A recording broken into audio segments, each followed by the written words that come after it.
Rasquami with a reggae recipe. Rasquami with a reggae recipe in the building right now. It's all about the General. Yo, madam. Back in London City again. I mean, it was only recently, the sold-out show at Camden, Electric Ballroom. Absolutely heavy. I had the pleasure of hosting, busting some big tunes as well. It looked kind of crazy from where I was, but you were the man at the moment. How did it feel for you, sir, that night? Mad vibe, man. Mad vibe. Every time I come to London to perform, it's been amazing, but I haven't been in a minute. And so that last time there, which was about 3 weeks or 4 weeks now. Yeah, recent. Good little vibe. Give thanks to everybody who came out. It was a nice, sometimes the smaller crowds get you, more going. More vibes. Yeah. It was kind of intimate, but big at the same time. Yeah. It was a very, very special moment. Your fans are full frequency always. Like how the album set, they turn up the thing loud. Straight. But at the moment, sad news, Hurricane Matthew, my thoughts are with people in the Bahamas, Cuba, Florida, Haiti, and all these places. But how's the Jamaican settings for it? We were. I was afraid. I was there, and I was actually supposed to come up from Sunday, but because it really looked like a bigger storm to me than Gilbert. And Gilbert, experienced, and it was really a crazy thing to experience. Piece of my house blow away and me blow away in a Gilbert. So really, so I didn't want for that to happen this time, especially just Jamaica's been through so much good things. So, but it went up to category 5 and we're all scared, and it went back down to 4, and then it kind of changed direction and didn't really hit us. Right. So it gave us a lot of rain in Kingston. I spoke to somebody in Mobay, was like, I didn't get one piece of rain. Really? Jamaican sunshine, same way? Yeah, so half of the country, half of the island was full of rain for a while, but I mean, there was no real gale force winds or anything like that. So we give thanks for that. Haiti got really hit bad, and also Bahamas, as you said. So, prayers for them. The Caribbean, we feel it. We know what it feels like. I've been through 3 major hurricanes in my life. Wow. And, it's a devastating feeling, and you really feel how great God is right there. So you really feel how strong Mother Earth is. Yeah. So it humbles you. It really does. I saw this picture of this typhoon, and it looked like someone standing by watching it was describing it. I was like, wow, this must be the gateway to heaven. It looked like a galaxy. Yeah. It looked like if you climb up there, you're going to see something serious. Straight. Right. So congrats on your new situation with Island Records. New deal signed in June.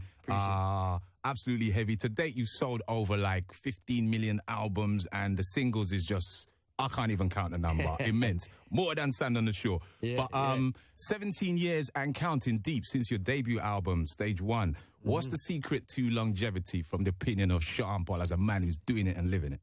Just to do it like back in the day is something that I keep trying to achieve in terms of the same feeling that I got when I went out as a 17-year-old, sneak out of the house and go dance. And yeah, you have to kind of bring that back into every track that you try to do. If you try to do it because of the deadline or the money, or if you try to do it because of competition, especially with your own peers, I think you might be a man of the moment at those times, but you will never be a monument. Okay. And competition is great, but I don't find myself in beef. And doing it from the heart, as I said, where it just do it like the money and the travel and the woman, like it doesn't really matter, because it really wasn't about that in the first place. True. You know what I mean? I noticed you say and the women, Yeah. I mean, because it comes with the territory, but there's times where you could get caught up with either one of those things. You know what I mean? And if your career really means something to you and you want to take it to a different level, you have to kind of know, some of the things that you have to cut it short more time. Right. You can't always drink a sweet drink. You might develop diabetes. So true. Yeah, there's times where you're surrounded by certain things and you have to kind of remember where it all started. Okay. You know what I mean? And go back to the basics. So that's what it is for me. Yeah, but for everybody it's a different story. You know what I mean? You can never try. I can never try to be Bob Marley or Shaggy, or I could just try to follow the example they've set and do me. Right. You know what I mean? Like Supercat is my general, is my daddy in the business, but I can never do it exactly like him. Right. Every man has to have his own just style. emulate him the way the way I can, and go through with my own style and develop my own artistry. You know what I mean? Okay. And I think from the heart, that is where it really takes you a far way. I think a lot of my fans are true and then feel that from me. You know? Right. So you attack every song with the same intensity and hunger like when you were 17 doing that first track. Man. Wow. Yeah, definitely. Okay. You remember that feeling and you go there in your heart and your mind, you know what I mean? Right. So you did say full independence moving forwards when you parted company with Atlantic Records. Yeah. Do you not think independence as artists is the way forward nowadays? Yeah, it can be. I mean, there's many different lanes open or street open nowadays. You know, back in the day, it was you had to be signed to be heard and you had to get on the radio. Nowadays, you can go on the internet, you can YouTube, or you can SoundCloud your own thing. You can, you know, you have little snippets now a minute long on Instagram and Twitter, and you have your Facebook and your MySpace, and you have many different alleys to go out there. So you can be an independent artist. So why would you sign a major deal?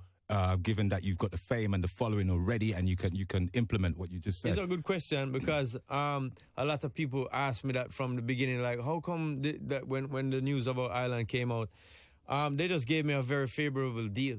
I mean, you have to look at your opportunities, you know, all in life, and not think, well, I'm never gonna do that again, or Right. I'm never gonna do that again. The deal was very favorable. They've given me creative control. You know, I've always wanted to work with certain people, which I'm being able to record with right now. You know, I see them as I did my first record label, a stepping stone.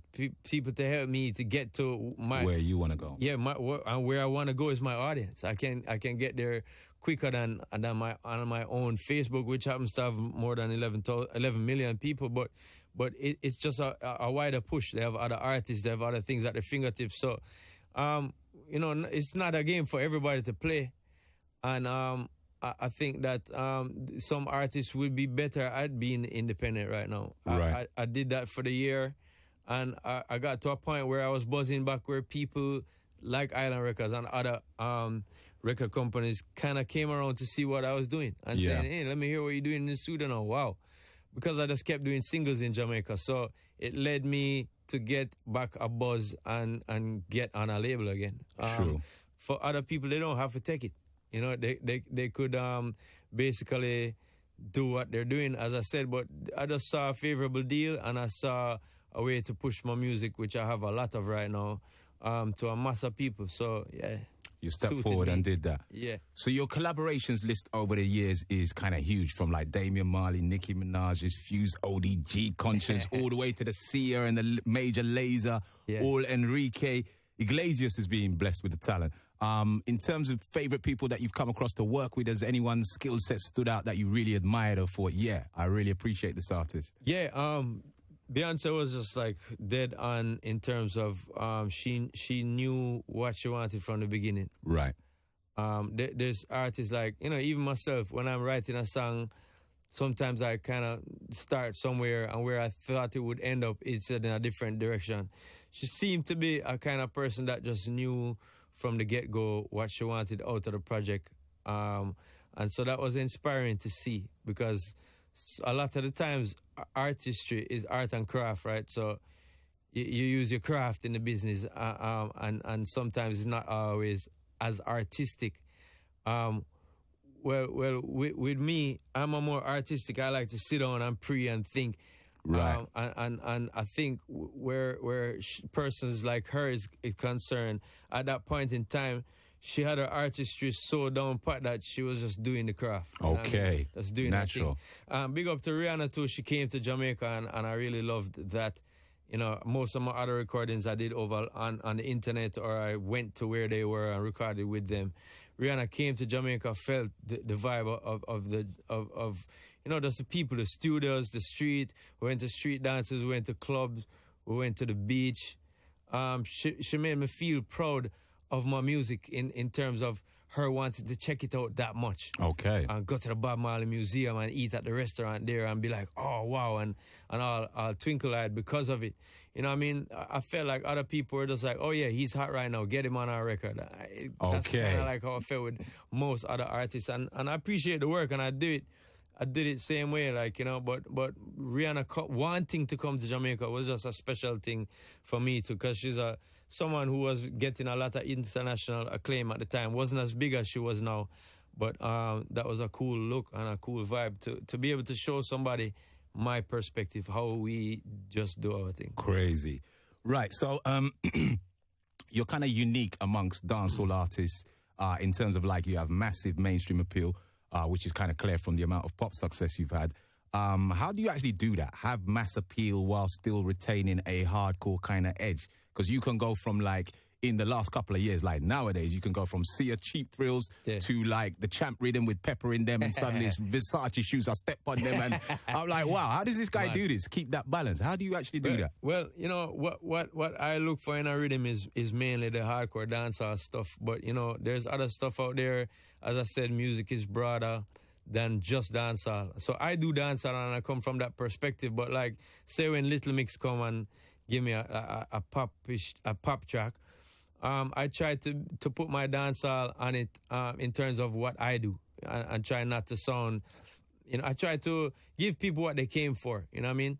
I remember someone in my family saying to me, oh, you should sing that part and make Enrique do the DJ part. Okay. And I said to them, but, you know, he came to get me because I sound like me. There's no way that I would be going for Skepta and asking him to sound like, you know, sound like someone else. So it's just that unique vibe that I think that I have, and so I'm able to put my dancehall vibe on a pop track and still do what I do from a home perspective.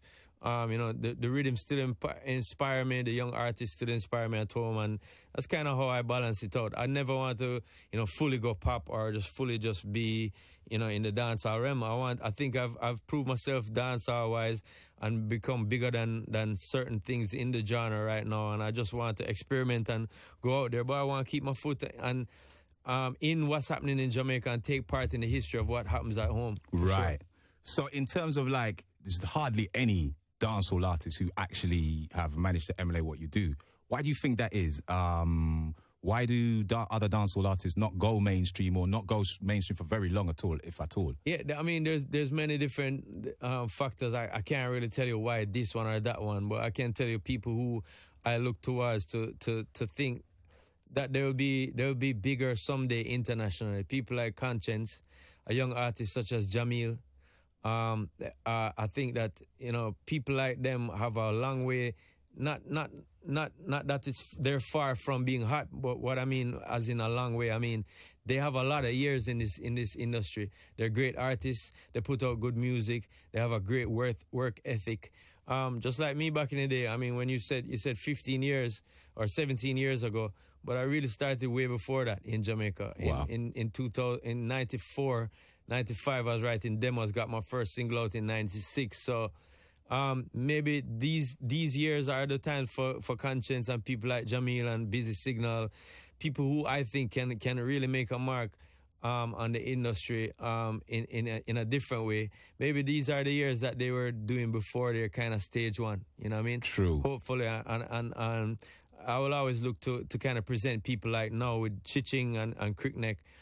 He's someone that is just very vibrant in dancehall, especially right now. So I'm looking to emulate that and highlight that for people outside of who don't really check out the genre as deeply, to kind of go, wow, who's this tall guy that he's singing with now? You know what I mean? Because I like to put the people who are really hot on to the international vibe. Okay.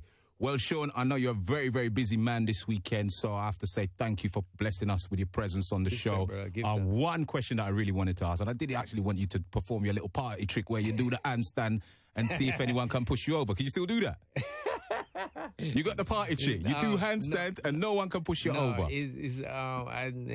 That one there kind of slipped me. Pass, by the way. I know. I thought it might have. But one question that I really like to ask on behalf of the fans, I know everyone's really interested in this subject. You expressed an opinion online recently about dancehall music and reggae music in general not getting enough credit for the artist and the genre as a whole.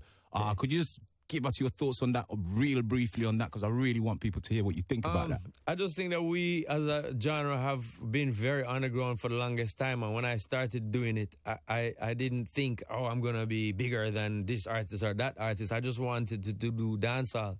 And I took it to a level which was I won American Music Award, I won Mobile Awards and Source Awards and the Grammys.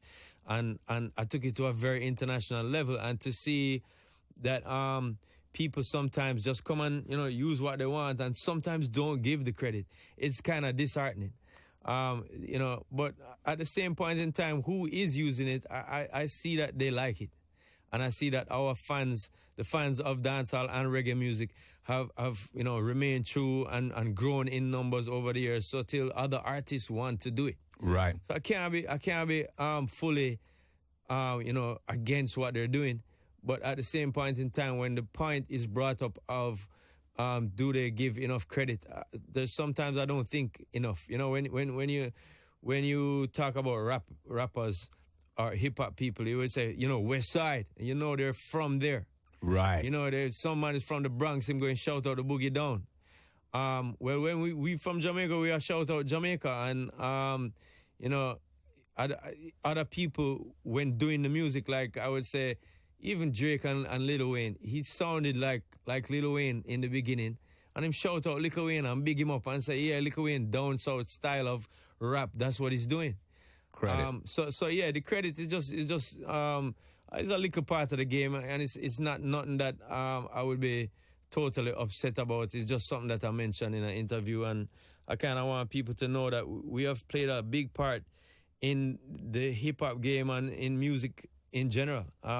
We've had many artists that gone to #1 with even pop songs such as Kung Fu Fighting. We've had people influence a whole genre such as reggaeton, our music. We've had so much rappers in the top, like Heavy D, Biggie, Special Ed, Slick Rick is Jamaican influence. There's so much people, and so I just want people to be aware of that. There's some kids nowadays who do not know that. So that's kind of why I was saying natural. Well said, Sean Paul, and big man, thank you very much for blessing us with your presence on the Reggae Recipe. Brother. And best of luck for the very near future, and we'll keep playing those big tunes around here. Respect that. All right then, big man. Rasquami with a reggae recipe.